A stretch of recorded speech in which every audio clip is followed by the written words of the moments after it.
बिस्मिल्लाहिर्रहमानिर्रहीम। रब्बिज़िदनी इल्मा। Dear student, अस्सलाम वालेकुम। आज का हमारा टॉपिक विल्क्स लैम्डा है और इस पर बात करते हुए हम पहुँचे हैं आज का हमारा टॉपिक डिस्क्रिमिनेट एनालिसिस है। इस पर बात करते हुए विल्क्स लैम्डा तक पहुँचे हैं। तो विल्क्स लैम्डा टेबल जो आपके पास नज़र आ रहा है, इसमें जो पी वैल्यू है ये कौन से हाइपोथेसिस को टेस्ट करती है। तो इसमें जो एच नॉट होता है वो ये होता है कि eigen value is insignificant. Eigen value is insignificant जो पिछले टेबल में थी। तो एच वन, तो आपको पता है कि एच नॉट में ना होने का जिक्र होता है और एच वन में होने का जिक्र होता है। तो आइगन वैल्यू इज़ सिग्निफिकेंट। क्योंकि P value less than alpha, P value less than alpha हो तो हम रिजेक्ट एच नॉट करते हैं। तो ये एच नॉट रिजेक्ट हो गया। इसका मतलब जो आइगन वैल्यू थी वो सिग्निफिकेंट था। आइगन वैल्यू सिग्निफिकेंट थी, इसका मतलब ऊपर जो आर स्क्वायर की वैल्यू थी, जो जिसके बारे में आप कहते हैं how successful your model is या how much variation is explained, तो वो भी अल्टीमेटली सिग्निफिकेंट हो गई।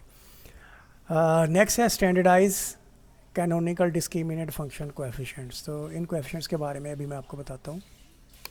सो डियर स्टूडेंट, अगर आपसे को पूछे standard canonical discriminant function coefficients किस काम आते हैं, ठीक है, इनकी सिग्निफिकेंस क्या है या इनका इस्तेमाल क्या है, इसका यूज़ क्या है, तो आप देखें वैल्यूज़ गिवन अगेंस्ट प्रेडिक्टर्स। ये प्रेडिक्टर्स हैं, 7 प्रेडिक्टर्स हैं और इनके अगेंस्ट जो they are analogous to the beta weights of the multiple linear regression. आपको याद होगा बीटा वैल्यूज़ आपको स्ट्रॉन्गेस्ट प्रेडिक्टर और वीकेस्ट प्रेडिक्टर फाइंड करने में मदद देती थी। तो यहाँ इसको देख के इग्नोरिंग द साइन आपने देखना है कि सबसे बड़ी वैल्यू कौन सी है। तो सबसे बड़ी value ignoring the sign that is 0.829 है और वो है एम्प्लॉयर की, ठीक है, ईयर्स विद करंट अप्लायर। तो ये आपका स्ट्रॉन्गेस्ट प्रेडिक्टर है। वीकेस्ट प्रेडिक्टर आपका कौन सा है? इनकम तो इनसिग्निफिकेंट था, इसको आपने नहीं देखना। तो इनकम के अलावा आपके पास ये 0.122 है। हाँ, तो एज जो है this is the weakest predictor, ठीक है। तो टेबल का नाम याद रख लें, standardize canonical discriminant function coefficients. तो ये मल्टीपल लीनियर रिग्रेशन के बीटा वेट्स के कंपेरेबल है, एनालॉगस है। तो बीटा वेट्स आपको क्या बताते थे? स्ट्रॉन्गेस्ट और वीकेस्ट प्रेडिक्टर्स के बारे में बताते थे। नेक्स्ट है स्ट्रक्चर मैट्रिक्स। तो स्ट्रक्चर मैट्रिक्स में जो आपके पास ये जो कोएफिशिएंट्स है ना, ये हैं values of correlation coefficients between the discriminant function and relevant predictor. तो ये एक प्रेडिक्टर है डेट इनकम रेशियो, इसके और डिस्क्रिमिनेंट फंक्शन एक बनता है जो उसके दरमियान ये कोरिलेशन कोएफिशिएंट है। तो ये देखें इसके साइन पॉजिटिव है, नेगेटिव साइन किसके हैं? ये देखें ये नेगेटिव साइन है, नेगेटिव साइन है, नेगेटिव साइन है, ठीक है। ये पॉजिटिव साइन है, ये भी पॉजिटिव साइन है। ये कोरिलेशंस हैं between the predictors and the, जो आपसे पहले बात हुई थी डिस्क्रिमिनेंट फंक्शन के बाद। अब डिस्क्रिमिनेंट फंक्शन हम नीचे लिखने जा रहे हैं। अभी आप देखें ऊपर आपने स्टैंडर्डाइज कोएफिशिएंट्स की बात सुनी थी ना, यहाँ अब आपके पास आ रहे हैं अनस्टैंडर्डाइज कोएफिशिएंट्स। ये देखें कैनोनिकल डिस्क्रिमिनेंट फंक्शन कोएफिशिएंट्स और नीचे लिखा है अनस्टैंडर्डाइज्ड। तो जो अनस्टैंडर्डाइज है ना, ये कंपेरेबल हैं मल्टीपल लीनियर रिग्रेशन के बी कोएफिशिएंट्स के। तो बी आपको पता है, जो बी होते थे ना, ये मॉडल लिखने में काम आते थे, मॉडल लिखने, एस्टिमेटेड मॉडल लिखने में काम आते थे। तो अभी हम ये ऊपर यहाँ ये देखें, ये वाला ये हमारा मॉडल है। इसमें B0, B1, B2, B3, B4, B5, B6, B7 जो वैल्यूज़ हैं ये हमने इसी टेबल से उठानी है, जो अभी आपको अनस्टैंडर्डाइज कोएफिशिएंट्स मैंने दिखाए हैं। ये देखें, ये आपकी B1 है, B2, B3 ऐसे करके जो भी वेरिएबल होगा उसके साथ ये कांस्टेंट आपका आ रहा है -0.576, ठीक है।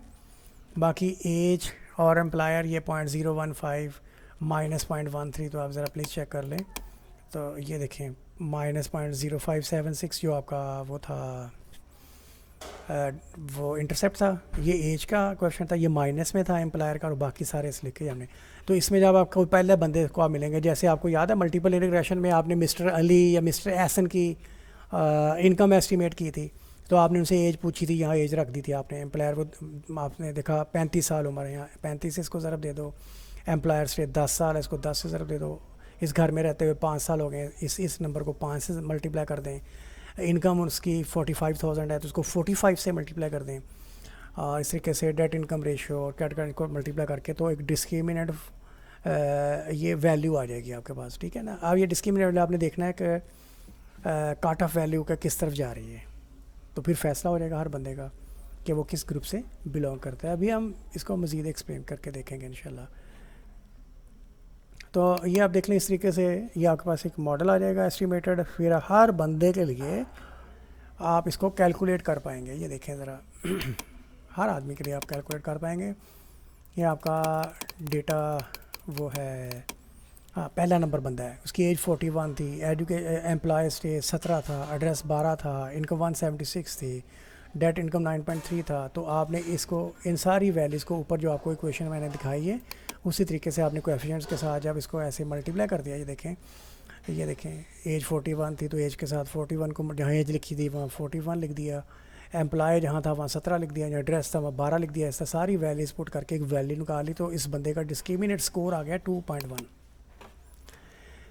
अब ये दूसरा बंदा है, इसकी एज 27 है तो आपने एज की जगह 27 रखा, एम्प्लॉय की जगह 10 रखा, और इससे करके इसका भी डिस्क्रिमिनेट स्कोर आ गया। अब ये स्कोर्स क्या बताते हैं, आप स्कोर बताएंगे कि ये किस कैटेगरी से बिलोंग करते हैं, लेकिन उस कैटेगरी के बारे में डिसाइड करने से पहले आपको सेंट्रॉइड्स पे जाना पड़ेगा। ये सेंट्रॉइड्स भी गिवन होते हैं। एक सेंट्रॉइड है -0.377, दूसरा सेंट्रॉइड है 1.067। इसका हमने वेटेड मीन निकालना है, तो वेटेड मीन मैंने यहाँ पे निकाला हुआ है, आप ज़रा देखें। तो ये दो वैल्यूज थी ना सेंट्रॉइड्स की, ये ऊपर मैंने अभी आपको दिखाई हैं। हाँ ये नो ग्रुप का है और ये येस ग्रुप का है। कम से ज़्यादा है ना, हमने नो को 0 लगाया था, येस को, तो कम से ज़्यादा की तरफ आपने इसको ये ले लेना, छोटी वैल्यू यहाँ ले लेनी, बड़ी वहाँ ले लेनी है। 517 नो कैटेगरी में बिलोंग करते थे, 183 येस में, आपने याद रखना है। तो ये वेट था, ये एक्स था, इनको मल्टीप्लाई कर दिया, ये वेटेड टोटल आ गया है। अब वेटेड टोटल को आपने समेशन W 700 पे जब डिवाइड करना है तो आपके पास कट ऑफ वैल्यू आ जाएगी। सो this is the cut off value 0.55। अब आप देखें जो केस नंबर 1 था उसका डिस्क्रिमिनेंट स्कोर आया था 2.5। तो जैसे मैं पहले आपको करके दिखाता रहा हूँ, तो ये आपकी कट ऑफ वैल्यू आ गई है, सॉरी 0.55 या 0.6 लिख लें। और पहला स्कोर जो था उसका था 2.1, तो 2.1 यहाँ चला गया, 2.1 यहाँ चला गया, 2.1 चला गया तो कट ऑफ पॉइंट से आगे चला गया। जो कट ऑफ पॉइंट से आगे जाएगा वो बंदा है जो y = 1 कैटेगरी से बिलोंग करेगा। लिहाजा जो पहला बंदा है उसके बारे में आप कहेंगे कि ये डिफ़ॉल्ट करेगा, आपकी प्रेडिक्शन है, आपने प्रेडिक्ट कर दिया ये किस ग्रुप का बंदा है, ठीक है। या अगर आप पेशेंट की बात कर रहे हैं तो आप कहेंगे ये आपका वो बंदा है जो सफरिंग फ्रॉम डिसऑर्डर है। अच्छा, दूसरा जो केस 2 था उसकी 0.2 वैल्यू आई थी, ये 0.5 कट ऑफ वैल्यू है, ये दूसरा पेशेंट था उसकी वैल्यू यहाँ आ गई 0.25। तो 0.25 कट ऑफ के जो लेफ्ट पे होता है वो आपका वो वेरिएबल होता है जो y = 0 कैटेगरी होती है। तो ये नो डिफ़ॉल्ट था, तो आपने केस नंबर 2 के बारे में कहा कि ये बंदा डिफ़ॉल्ट नहीं करेगा, जबकि केस नंबर 1 के बारे में उसके डिस्क्रिमिनेंट स्कोर को देखते हुए आपने बता दिया कि ये बंदा डिफ़ॉल्ट करेगा क्योंकि उसकी वैल्यू कट ऑफ से ज़्यादा है। देखो कट ऑफ से ज़्यादा आ गई थी, और ये जिसकी 0.254 थी उसकी वैल्यू कट ऑफ से कम थी, तो आपने कहा कि ये नो ग्रुप से बिलोंग करेगा। So this is no group और this is the other one is yes group, ठीक है बेटा। ये इस तरीके से इसमें फ़ैसले हो जाते हैं। और डेटा सेट के अंदर भी आप सारे रेफरेंस करवा सकते हैं कि हर मेंबर के सामने लिखा हुआ होगा कि येस ग्रुप से है या नो ग्रुप से है, ठीक है। सेंट्राइड की मदद से कट ऑफ पॉइंट निकला वेटेड मीन की मदद से, ठीक है। और हर बंदे का अपना डिस्क्रिमिनेंट स्कोर होगा, तो आप देख लेंगे उससे ऊपर वैल्यू जा रही है तो वो 1 कैटेगरी वाला है और नीचे आ रही है तो वो 0 कैटेगरी वाला है।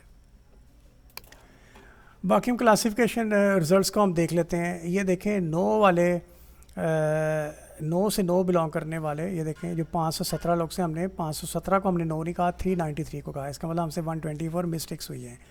और आपको पता 183 आपके वो लोग थे जो येस वाले थे, तो 183 को हमने येस नहीं कहा, हमने सिर्फ 139 को येस कहा और हमसे गलतियाँ हुई हैं 44।